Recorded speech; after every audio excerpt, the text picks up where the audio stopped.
राम राम भाई साਰਿਆਂ ने जितने भी हरियाणा सीटी 2025 की तैयारी कर रहे हैं, अगर आप हरियाणा सीटी की तैयारी कर रहे हैं तो इंडिया जीके के लिए और साथ में हरियाणा जीके के लिए इस चैनल को सब्सक्राइब कर सकते हैं। और हमने जैसा कि आपको पहली क्लास में बताया था कि हम सबसे पहले इंडिया जीके में जो आपका पॉलिटिकल का टॉपिक है उसे कवर करने वाले हैं और उसके बाद जो आप बोलोगे हिस्ट्री या ज्योग्राफी वो कवर कर लेंगे। हरियाणा जीके की क्लासेस आएंगी, बस थोड़ा सा वेट करो। तो आप अगर फर्स्ट क्लास नहीं देख के आए हो तो जाके पहली क्लास देखो, फिर दूसरी और फिर तीसरी। एक बात और, अगर भाई आप ज्योग्राफी थोड़ा डिटेल में करना चाहते हैं और साथ में एसएससी की तैयारी करना चाहते हैं तो जाके ज्योग्राफी की क्लास देख सकते हो, एक क्लास आ चुकी है। दूसरी बात ये भाई, अगर आप एनडीए सीडीएस या एफकेट के लिए रिकमेंड करो तो जाके अपनी क्लासेस को रिकमेंड कर सकते हो। तीसरी बात ये कि सर जो आप यहाँ पे ये लिखोगे, नोट्स बनाओगे, ये हमें कैसे मिलेंगे, तो ये बात बतानी सबसे ज़्यादा ज़रूरी और ख़ास है। तो ये कहाँ मिलेंगे भाई? ये आपको मिलेंगे टेलीग्राम पे। कहाँ मिलेंगे? टेलीग्राम पे। और टेलीग्राम किस नाम से है भाई? एग्ज़ाम टॉक्स नाम से। ठीक है, वहाँ पे जाओ और जाके क्या कर सकते हो भाई? जाके पीडीएफ डाउनलोड कर सकते हो। अब आते हैं टॉपिक की तरफ। इतना हो गया क्लियर? अब टॉपिक पे आ जाओ भाई जल्दी से। आज है थर्ड टॉपिक अपना स्टार्ट। और थर्ड जो टॉपिक है वो है फीचर्स ऑफ द कॉन्स्टिट्यूशन से रिलेटेड, यानी भारत के संविधान की ऐसी क्या क्या विशेषता हैं जो हमें और संविधानों में क्या पता ना देखने को मिले या फिर बहुत कम देखने को मिले। फीचर्स ऑफ द कॉन्स्टिट्यूशन, कौन से कॉन्स्टिट्यूशन की हम बात कर रहे हैं? इंडियन कॉन्स्टिट्यूशन की हम बात कर रहे हैं, भारत के संविधान की हम बात कर रहे हैं कि भारत के संविधान में ऐसी क्या क्या विशेषताएं हैं जो बाकी दुनिया के कई संविधानों में नहीं हैं। तो सबसे पहले अगर बात करें तो इंडियन कॉन्स्टिट्यूशन लेंथिएस्ट रिटन कॉन्स्टिट्यूशन है, यानी दुनिया के अंदर जितने भी संविधान लिखे हुए हैं उनमें से सबसे बड़ा संविधान भारत का है, लेंथिएस्ट रिटन कॉन्स्टिट्यूशन। भाई संविधान दो तरीके के होते हैं, एक तो लिखित और एक अलिखित। इंडिया का लिखित है, ब्रिटेन का अलिखित है, यानी लिख नहीं रखा। अब इंडियन कॉन्स्टिट्यूशन में बहुत सारी चीज़ें हैं भाई, जैसे आपके 25 पार्ट हैं, 12 शेड्यूल है और अब 470 से ज़्यादा आर्टिकल हैं। दूसरी बात यहाँ पे बात करें कि भाई इतना बड़ा क्यों है, क्योंकि भारत का एक ही संविधान है। ठीक है, और ये जो संविधान भारत का है इसको अपाने अलग अलग कंट्रीज से उठाया है। कुछ फीचर अपाने ब्रिटेन से लिए, कुछ विशेषताएं अपाने यूएसए से ली, कुछ आयरलैंड से, कुछ कनाडा से, कुछ जापान से। और ऐसे क्वेश्चंस आते हैं वो मैं कराऊंगा, एक बार इतना याद रखो। अब कोई ये पूछ ले कि भारत का संविधान सर बदलना मुश्किल है या आसान है, तो भारत का संविधान ऐसा है जिसमें कुछ चीज़ें तो बदली जा सकती हैं आराम से और कुछ बदली जा सकती हैं बहुत मुश्किल से। तो यहाँ पे इंडियन कॉन्स्टिट्यूशन की ये विशेषता है कि ये मिक्सचर है या blend of rigidity and flexibility, यानी मिश्रण है भाई जिसको बदलना मुश्किल भी है और कुछ ऐसी भी चीज़ें हैं इसके अंदर जो बदलनी मुश्किल नहीं है, फ्लेक्सिबल हैं, आपकी इजीली बदली जा सकती हैं। फ्लेक्सिबिलिटी की अगर आप बात करें तो दो बात होगी। देखो सारी चीज़ें मैं लिखवाऊंगा, एक बार मैं आपको ऊपर ऊपर का समझा रहा हूँ सारी चीज़ें। इंडियन कॉन्स्टिट्यूशन में संघवाद की विशेषता भी है और एकात्मक की भी विशेषता है, यानी फेडरल और यूनिटरी दोनों के दोनों फीचर इंडियन कॉन्स्टिट्यूशन में है। ठीक है, फेडरल फीचर विद यूनिटरी बायस। क्या है थर्ड आपका? Federal feature, federal feature with unitary bias, with unitary बायस, यानी आपका जब नॉर्मल टाइम है तो उस समय तो फेडरल सिस्टम है, पर जब इमरजेंसी लगी तो एक तरीके से यूनिटरी में कन्वर्ट हो जाता है। तीसरी विशेषता होगी, अब है फोर्थ विशेषता, पार्लियामेंट्री सिस्टम है भाई भारत के अंदर। क्या है? पार्लियामेंट्री सिस्टम है भारत के अंदर। इतनी चीज़ भी आप क्या कर लेंगे? याद रख लेंगे। अब सुपरमेसी ऑफ द कॉन्स्टिट्यूशन है, फंडामेंटल राइट्स हैं, इमरजेंसी प्रोविजंस हैं, डीपीएसपी हैं, वो सारे आप सीक्वेंस वाइज करते रहेंगे। पर कुछ एक ऐसी बातें जो आपकी आगे नहीं आ सकती उन्हें मैं यहीं लिखूंगा ताकि भाई हमारे वो पॉइंट मिस ना हो। अब एक है भारत के संविधान में कि अगर कोई भी व्यक्ति 18 साल या इससे ऊपर का है तो उसे वोट डालने का अधिकार है। तो क्या है भाई? वोटिंग राइट में लिख देता हूँ, जिसे यूनिवर्सल अडल्ट फ्रेंचाइज भी बोलते हैं। वोटिंग राइट्स की बात, इसको क्या बोलते हैं? Universal adult franchise. इतना याद रख लोगे भाई, ये आपका है। अब भारत के अंदर जो वोटिंग एज है ना, पहले 21 साल थी, तो अगर पूछ ले कोई ये वोटिंग एज जो है, क्या है भाई? वोटिंग एज कब कम करी गई? कब कम करी गई? 21 से 18 जो है वो कब करी गई, यानी कि रिड्यूस कब करी गई भाई? तो हम बता सकते हैं। कब बता सकते हैं? जब हमें आता होगा। तो कब करी गई भाई? 61 कॉन्स्टिट्यूशनल अमेंडमेंट एक्ट 1988 यानी 61वां संविधान संशोधन अधिनियम में ये वोटिंग एज 21 से लेकर 18 कर दी थी। सिंगल सिटीजनशिप है, इंडिपेंडेंट बॉडीज़ हैं, आगे आ जाएंगे सारे टॉपिक। अब कुछ विशेषताओं की तरफ बढ़ते हैं। पेन गिर गया भाई, साइड में पड़ा था। ठीक है, अब आते हैं इंडियन कॉन्स्टिट्यूशन के अंदर। भाई देखो क्या है, 25 पार्ट हैं, पहले 22 थे और अभी 8, पहले 8 शेड्यूल थे, अब 12 हैं। और साथ में अगर बात करें तो 470 आर्टिकल है, पहले 395 थे। चलो उसके बारे में थोड़ा सा जान लेते हैं।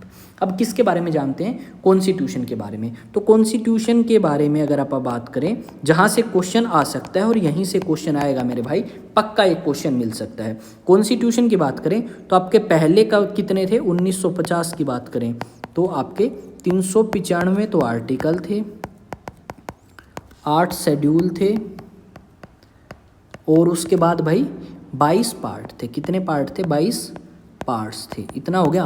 अब एट प्रेजेंट की बात करें, ठीक है, एट प्रेजेंट की बात करें 2025 की, तो ये मोर देन 470 आर्टिकल्स हो चुके हैं। किताब में यही दिखाया गया है। 12 शेड्यूल हो चुके हैं, 8 की जगह 4 बढ़ चुके हैं और 22 की जगह 25 पार्ट्स हो चुके हैं। इतना आप कर लेंगे? बिल्कुल कर लेंगे सर। अब थोड़ा सा और बताओ कि कहाँ से क्या क्वेश्चन आ सकता है। तो सबसे पहले मैं आपको बताऊंगा भाई किसके बारे में, सबसे पहले मैं बताऊंगा आपके पार्ट्स के बारे में, जो इम्पोर्टेंट पार्ट्स हैं। तो पार्ट्स के बारे में जो इम्पोर्टेंट हैं, पार्ट्स और यहाँ पे सब्जेक्ट क्या है, ठीक है, मतलब किस चीज़ से वो डील करता है। और आर्टिकल हम यहाँ पे लिख लेंगे, ठीक है भाई, यहाँ पे आर्टिकल। अब मैं थोड़ी सी एक लाइन लगा लेता हूँ इनके बीच में, ताकि भाई इनको अलग अलग कर सकें, ठीक है। इसमें होंगी चीज़ें तो और भी बहुत सारी हो सकती हैं, पर वो मेरे को इतने फीचर इसके पता नहीं है और ना मैं इतने पंगे लेता हूँ। पंगे तो ले लें पर बस वैसे ही पता नहीं किए। इतना हो जाएगा ना, और नीचे कर लें थोड़ा सा, यहाँ तक कर ही लें पूरा पेज, है ना, ये भी कर लेते हैं भाई। अब आते हैं इसको हटा के ऊपर की तरफ। पार्ट 1 की अगर बात करें भाई, अगर वो पूछ ले पार्ट 1 में क्या है, तो पार्ट 1 में है यूनियन एंड इट्स टेरिटरी, यानी भारत और भारत के बारे में जानकारी देता है, यूनियन एंड इट्स टेरिटरी। और ये है आर्टिकल 1 से लेके 4 तक।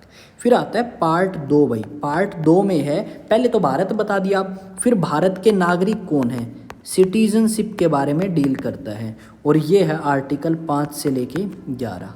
फिर आता है भाई पार्ट 3, और पार्ट 3 किस चीज़ से रिलेटेड है, तो वो है फंडामेंटल राइट्स। किससे? Fundamental rights. देखो 25 के 25 इंपॉर्टेंट नहीं है, कुछ एक इंपॉर्टेंट है, और ये सारे ऐसे पार्ट हैं जहाँ से क्वेश्चन आया है। तो फंडामेंटल राइट्स आर्टिकल 12 से, कहाँ से? आर्टिकल 12 से लेके 35 तक। फिर आ जाए सर पार्ट 4। पार्ट 4 में क्या है भाई?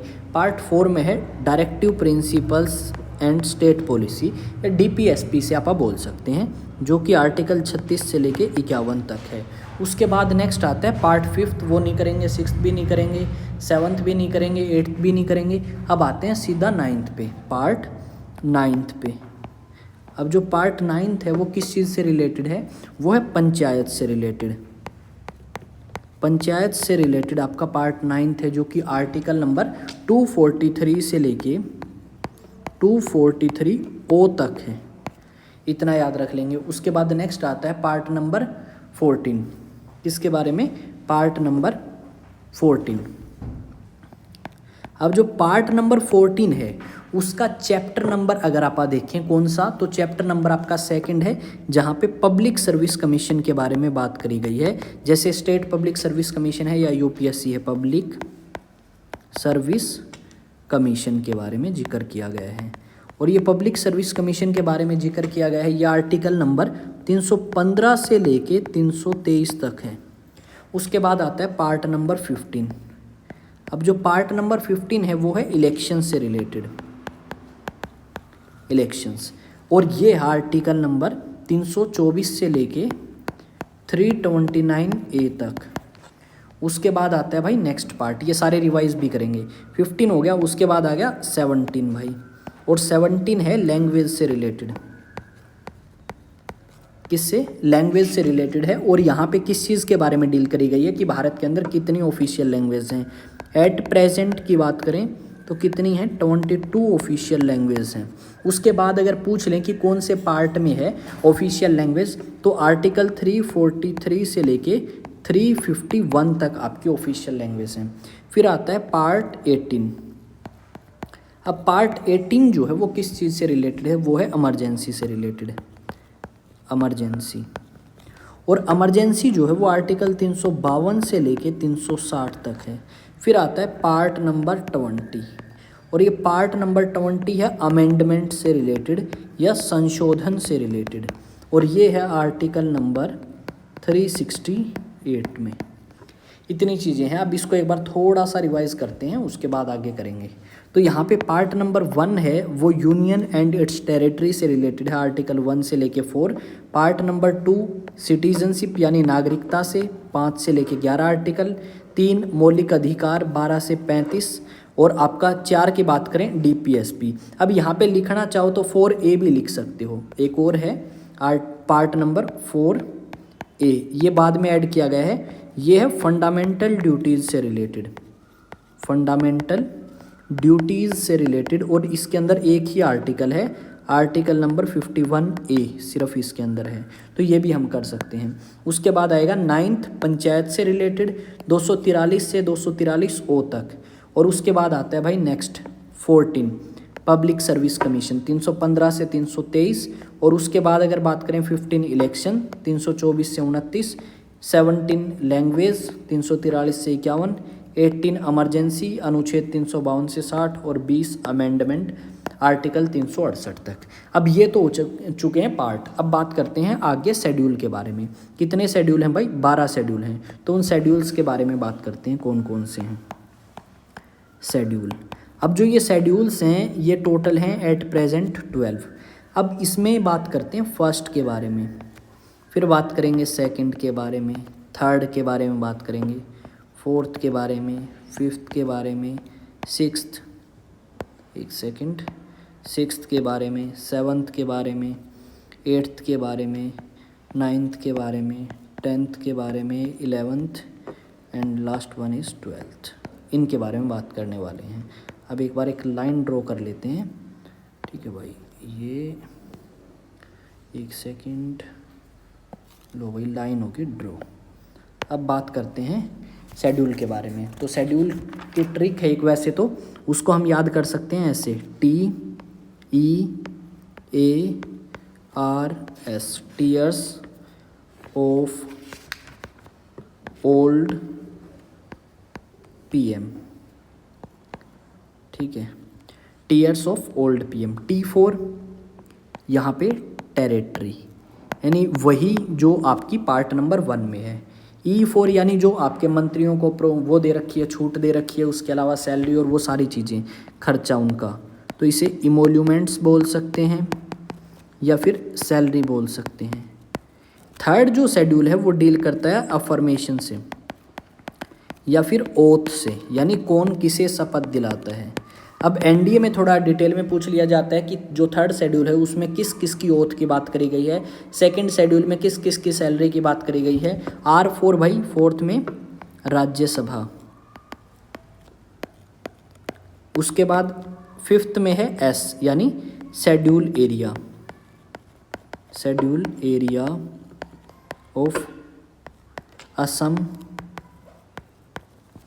Schedule area of Assam, Meghalaya, Tripura and Mizoram.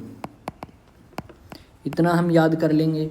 उसके बाद अगर बात करें तो उसके बाद आपका आता है कि भाई सिक्स्थ में अदर शेड्यूल एरिया। सिक्स्थ में क्या आता है आपका? Other schedule area, other schedule area and tribe. ये जो 4 स्टेट्स हैं इनके अलावा जो आपका अदर शेड्यूल एरिया और ट्राइब बच गया उसके बारे में सिक्स्थ में बताया गया है। सेवन्थ की बात करें तो सेवन्थ में है फेडरल लिस्ट, यानी केंद्र सूची, राज्य सूची और समवृत्ति सूची। इसके बारे में बात करी गई है सेवन्थ शेड्यूल में, federal list. F4 federal list, फिर 2 याद रख लेंगे, कंकरेंट है और साथ में स्टेट है। O4 है भाई 8th ऑफिशियल लैंग्वेज। थोड़ा सा चैप्टर रह गया, बस थोड़ी देर रुक जाओ। ऑफिशियल लैंग्वेज 8th में है। पहले कितनी थी, पहले थी 14, कितनी थी 14, एट प्रेजेंट है 22। L4 ये बाद में ऐड किया गया है, तो ये है लैंड रिफॉर्म्स से रिलेटेड, यानी ज़मींदारी सिस्टम और वो सब खत्म कर दिया गया था इसके तहत। 10th है डिफेक्शन लॉ या फिर एंटी डिफेक्शन लॉ। बहुत सारे नेता ऐसे हैं जो पार्टी बदल लेते हैं, तो जो पार्टी बदलते हैं उनके खिलाफ क्या कार्रवाई करी जाएगी वो 10th में बताई गई है, एंटी डिफेक्शन लॉ। P4 भाई पंचायत का गठन किया जाता है, गांव में हर 5 साल बाद इलेक्शन होते हैं, तो पंचायत आपकी किस में है, 11th शेड्यूल में है। और पंचायत के पास कितने मुद्दे हैं जिनके ऊपर वो काम कर सकती है, जैसे शमशान घाट को संभालना, सड़कें संभालना, गांव की गलियां या फिर गांव के अंदर पानी का सिस्टम, तो 29 ऐसे मुद्दे हैं। ये क्वेश्चन SSC का प्रीवियस ईयर है, SSC PYQ क्वेश्चन ऐसा आया है। फिर आ गया म्यूनसिपैलिटीज़ या शहरों के अंदर जो नगर पालिकाएँ हैं उनके बारे में बात किस में करी गई है, 12वें शेड्यूल में। और इनके पास कितने ऐसे मुद्दे हैं, तो इनके पास ऐसे सब्जेक्ट्स आपके कितने हैं, 18 हैं। तो इस चीज़ को हम यहाँ पे याद रखेंगे कि कौन कौन सा शेड्यूल किस चीज़ से रिलेटेड है। एक बार डील करते हैं दोबारा से। शेड्यूल 1 जो है वो टेरिटरी यानी भारत के बारे में जिक्र करता है।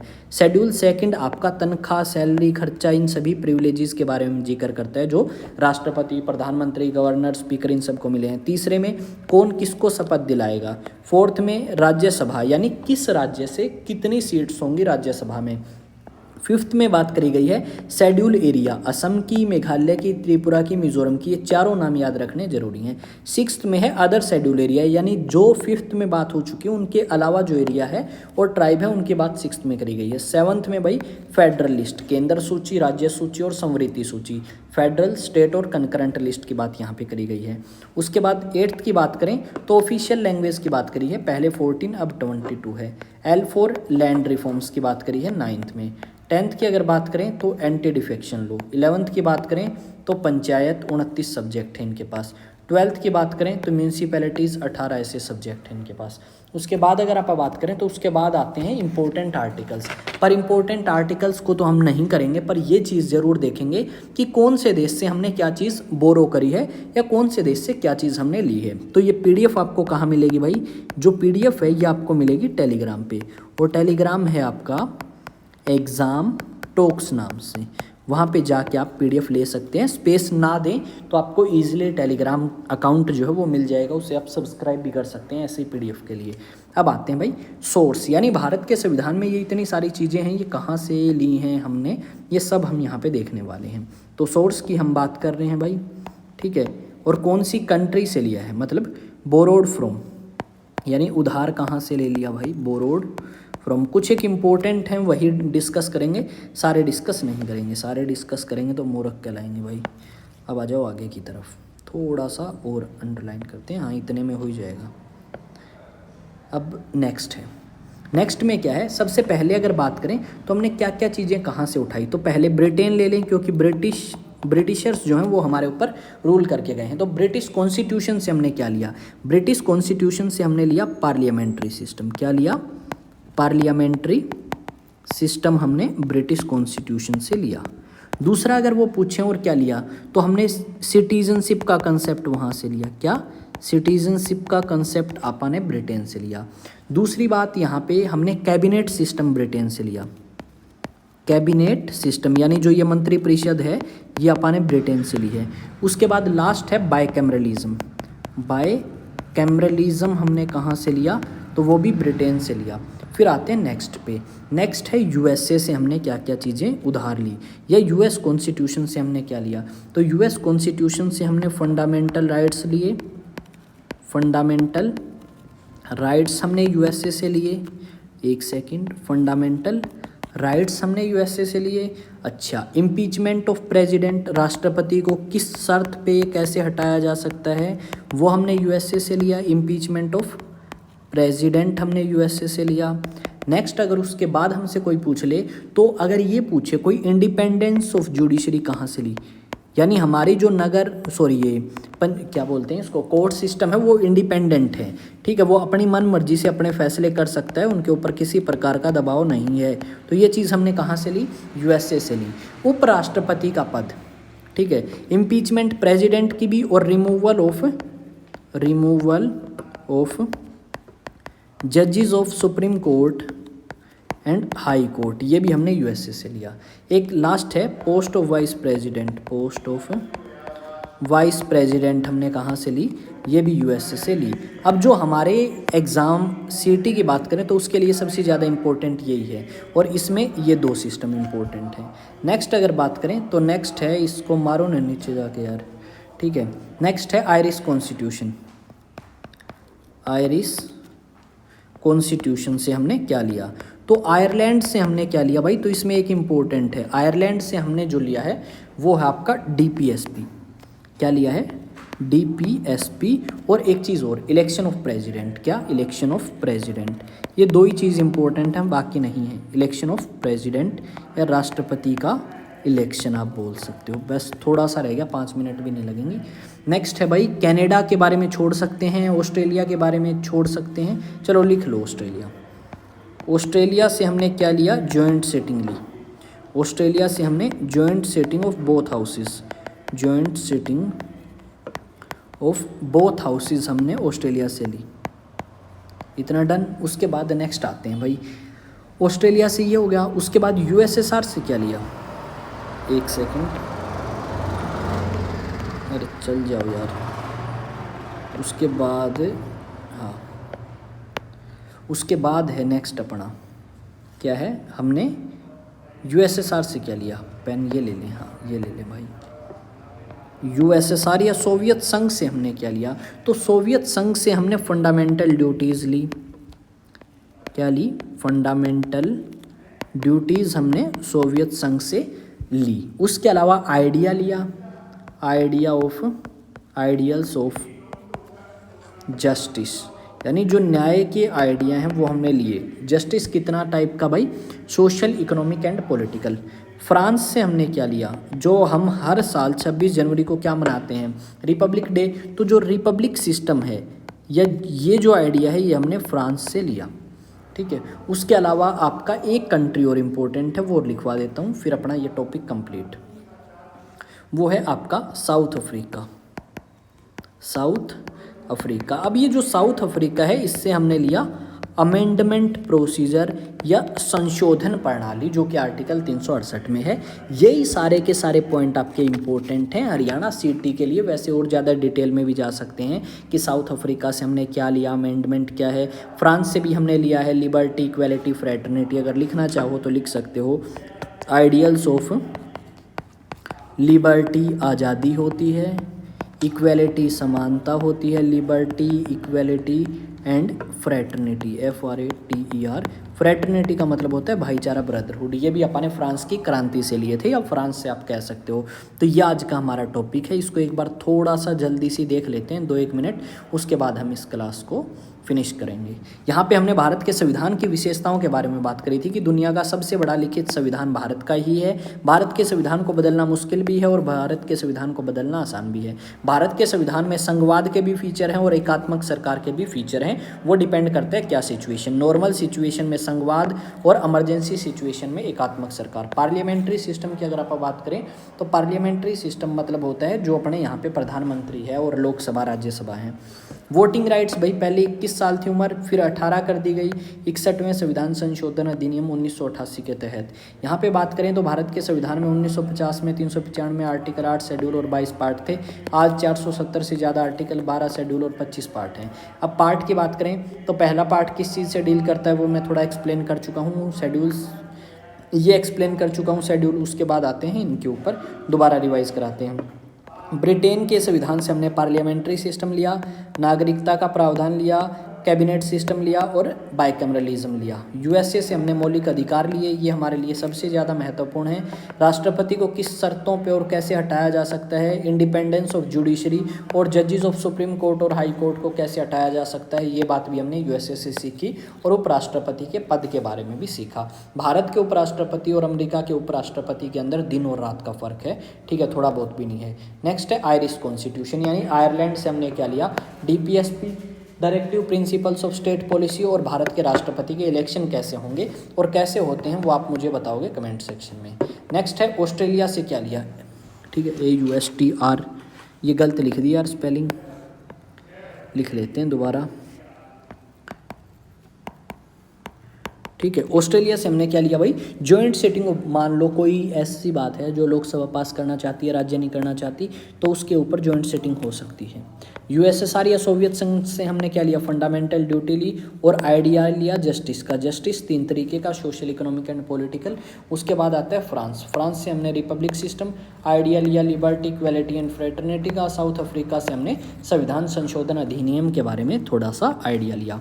अब ये पीडीएफ कहाँ मिलेगी, तो ये पीडीएफ मिलेगी भाई टेलीग्राम पे। टेलीग्राम पे जाके सर्च करो एग्जाम टॉक्स, बिना स्पेस दिए आपको अकाउंट मिलेगा और वहाँ पे जाके आप ये पीडीएफ ले सकते हैं हरियाणा सीटी के लिए।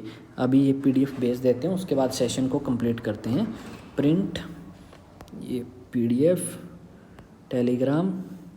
ये क्लास 4th है आज या 3rd है, 3rd है भाई, हरियाणा सीटी की। तो इसको लिख देते हैं HRCT पॉलिटी क्लास 4 पीडीएफ, ठीक है। ये आपकी आ जाएगी अभी, और उसके बाद इस सेशन को फिनिश करेंगे और मिलेंगे एक अगली क्लास में। तब तक इस वीडियो को शेयर करें अपने दोस्तों के साथ, वीडियो को लाइक करें, कमेंट करके बताएं जो जो क्वेश्चंस आपसे पूछे गए हैं। जय हिंद, जय भारत।